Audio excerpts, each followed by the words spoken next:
Bonjour à tous et merci de cette invitation. Hier, la journaliste Anne-Elisabeth Moulet parlait d'Oriana Fallaci et elle parlait d'elle en disant, en louangeant, sa capacité à inventer une nouvelle langue. J'avoue et je vais vous raconter en quelques minutes ce qui se passe dans mon pays, la France, depuis 4 mois et ce qui s'est passé ces 24 dernières heures avec le regret qu'Oriana Fallaci ne soit plus là pour être capable, avec sa plume inimitable, de nous raconter sa rage et sa colère devant ce que nous subissons. Il y a donc 4 mois, nous avons eu un nouveau président de la République qui a été élu. Le 6 mai au soir, place de la Bastille, il y avait énormément de drapeaux. Il y avait des drapeaux algériens, il y avait des drapeaux tunisiens, il y avait des drapeaux marocains, il y avait des drapeaux turcs, il y avait de nombreux drapeaux de pays africains, il y avait même un drapeau français. L'élection de François Hollande a été permise parce que, selon un sondage d'opinion Zouet qui n'a pas été démenti, 93% des musulmans qui votent en France ont voté pour le président de la République socialiste. Nous pouvons donc dire, sans la moindre hésitation, que nous avons un nouveau président de la République qui a été élu grâce au vote musulman. Les conséquences n'ont pas tardé à se constater. Nous avons vu à Marseille, lors d'un contrôle d'une femme qui était intégralement voilée, ce qui aujourd'hui en France est interdit, nous avons vu 50 jeunes racailles arabo-musulmanes agresser les policiers et faire 3 blessés parmi eux pour empêcher le contrôle. Notre justice, dans un souci d'apaisement, puisque nous étions en plein ramadan, les juges marseillais ont décidé de ne procéder à aucune poursuite, dans un souci d'apaisement avec la communauté musulmane. Depuis 4 mois, nous voyons en France se multiplier de plus en plus des agressions très souvent violentes contre nos compatriotes de la part de personnes qui sont majoritairement de culture et de religion musulmane. Nous avons eu un scénario dramatique dans un collège en Bretagne où nous avons vu un jeune tchétchène de 16 ans et demi étrangler un jeune Français qui s'appelle Kylian dans une cour de récréation, l'étrangler pendant 1 minute et le tuer. Nous avons vu le traitement médiatique de ces événements. Il y a une particularité, c'est qu'on ne parle des assassins en France que quand il s'avère qu'ils ont un nom français.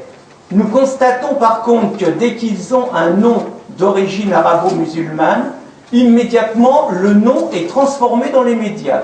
Ainsi, nous avons constaté que l'assassin du jeune Kylian, dont le vrai prénom était Souleymane, était devenu par un miracle journalistique quelqu'un qui s'appelait Vladimir. Nous constatons donc en France, depuis maintenant 4 mois, la continuation et l'aggravation d'un phénomène de 2 poids et 2 mesures. C'est-à-dire que systématiquement, à Marseille par exemple, vous avez un multirécidiviste qui en était à sa 25e agression contre des personnes âgées, des agressions particulièrement violentes. Ce jeune homme a été remis en liberté au bout de 2 jours de détention et pas davantage. Nous constatons par contre que dans le seul exemple où ce sont des personnes d'origine, ce que nous appelons nous gauloises, qui de manière maladroite, de manière qui ne se fait pas, de manière condamnable, lorsqu'un soir de Ramadan, ils sont insultés par des jeunes en rupture de jeûne et qu'ils ont un mauvais réflexe de prendre simplement une carabine à plomb, et de tirer au-dessus sans absolument toucher personne, ils vont être condamnés à 4 ans de prison ferme immédiatement et 2 ans de prison ferme pour l'épouse. Je vais vous faire un parallèle. Un des grands sports maintenant en France est de tirer à l'arme lourde sur les policiers. Nous avons eu ce spectacle notamment à Amiens où pendant toute une nuit nous avons eu des incidents qui montrent réellement une culture de guérilla urbaine où on a tiré à la chevrotine sur des policiers. Nous avons eu 17 blessés. Aucun des personnes qui ont tiré sur les policiers n'ont été arrêtés. et il y a la volonté systématique de sous-estimer la gravité de ces actes.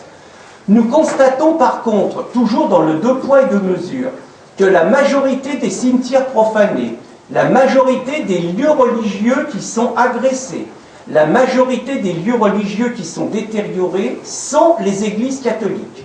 Nous constatons par contre que jamais le gouvernement, que ce soit celui-ci ou le gouvernement précédent, n'ont la moindre attention, n'ont le moindre geste quand une église catholique est profanée.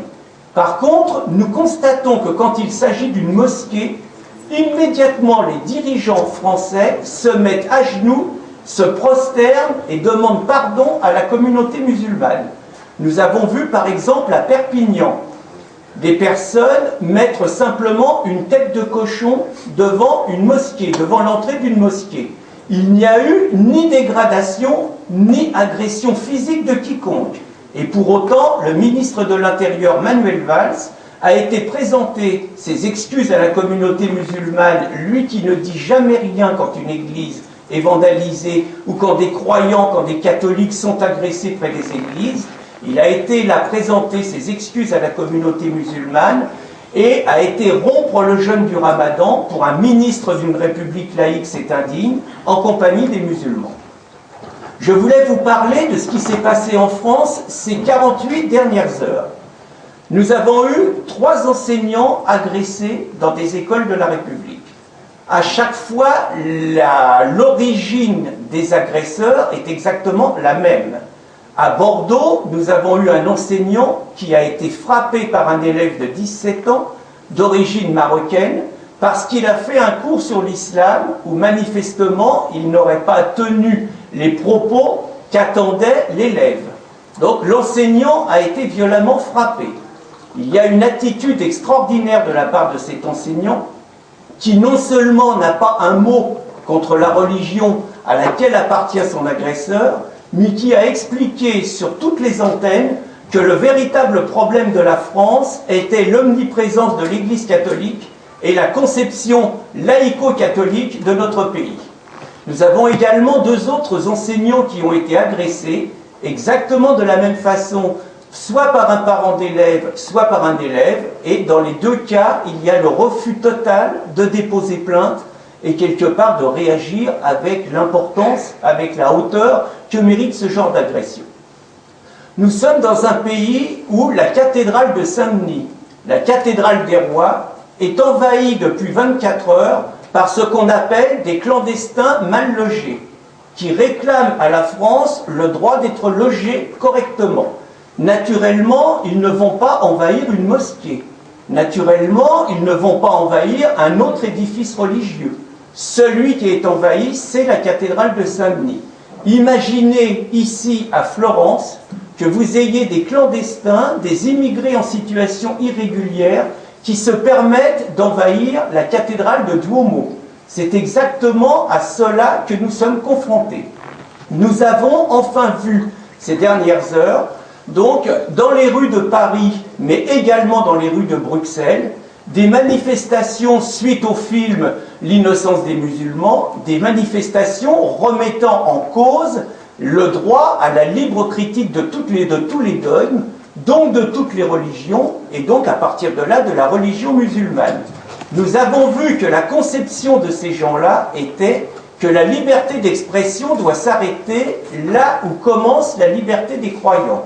Nous avons vu sur les Champs-Élysées, hier, une véritable émeute islamiste devant le consulat des États-Unis, où nous avons vu des centaines de militants musulmans, sans doute se croyant en Libye, qui avaient l'intention de rentrer dans le consulat musulman pour sans doute y faire subir le sort qu'ils ont fait subir à l'ambassadeur américain.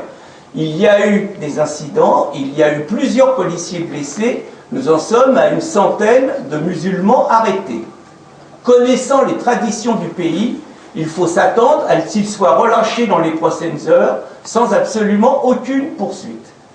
J'ai voulu vous expliquer rapidement ce que nous connaissons en France depuis 4 mois, ce qui s'est passé ces dernières heures, pour vous expliquer que l'accélération de la situation, l'accélération de l'islamisation de notre pays avec l'arrivée de la gauche au pouvoir, prend des proportions absolument inquiétantes et dramatiques. Nous faisons partie de ceux qui estimons que la situation n'est pas désespérée, à condition de prendre rapidement les décisions qui sont nécessaires, et ça ne viendra pas de ce gouvernement. Souvent, beaucoup nous disent « Arrêtez, on ne peut plus rien faire, ces jeunes de culture arabo-musulmane sont nés en France, ils sont français comme vous et moi, et on ne peut rien faire. » Je crois qu'il est toujours utile de rappeler, sans globaliser, parce que naturellement, des musulmans ne sont pas tous, les nés musulmans ne sont pas tous des fanatiques et des terroristes en puissance. Il y en a qui souhaitent l'intégration, il y en a qui ont besoin de la République et de la laïcité pour s'intégrer, mais nous constatons quand même qu'une grande partie d'entre eux ne sont pas dans ce moule. Je voudrais vous rappeler, pour finir, l'anecdote pour ceux qui nous disent qu'il n'y a rien à faire. Je vous ferai remarquer qu'il y a plus de 50 ans, dans un pays qui s'appelle l'Algérie, 1 500 000 personnes qui n'avaient, pour la majorité d'entre elles, plus aucun lien avec la France, se sont retrouvées en quelques semaines, avec le chantage de la valise ou le cercueil, à devoir quitter un pays pour lequel de nombreux d'entre eux étaient là avec leur famille depuis 3 ou 4 générations, pour arriver dans un pays qu'ils ne connaissaient pas. Si nous devons faire la comparaison, aujourd'hui, nous avons des centaines de milliers de jeunes arabo-musulmans qui ont des liens beaucoup plus forts avec les pays maghrébins que les pieds noirs n'en avaient avec la France. Il faut savoir que tous les ans, 9 milliards d'euros partent de France, donc ne servent pas à l'économie nationale, pour aller irriguer l'économie des pays maghrébins. Ça n'empêche pas les associations de droits de l'hommistes d'expliquer que la France manque de générosité avec ces gens-là. Eh bien, disons que ce qui a été possible dans un sens, je crois que nous ne pouvons pas éviter la réflexion vis-à-vis de ceux qui nous refusent nos lois, qui sont sur le territoire national pour imposer la dictature politico-religieuse de l'islam qui est totalement incompatible avec nos valeurs. Eh bien, je crois que nous devons dire à ces gens-là que leur place n'est pas plus en France qu'en Europe, mais que leur place est dans les pays maghrébins. Pour terminer, je fais partie, le père Samuel a connu cela, je fais partie de ces gens qui sont poursuivis devant les tribunaux par la justice française, tout simplement pour dénoncer les dangers de l'islamisation de notre pays et expliquer ce que serait aujourd'hui une France où l'islam aurait gagné la partie par petits pans, millimètre par millimètre, centimètre par centimètre, par des enclaves musulmanes qui aujourd'hui se développent.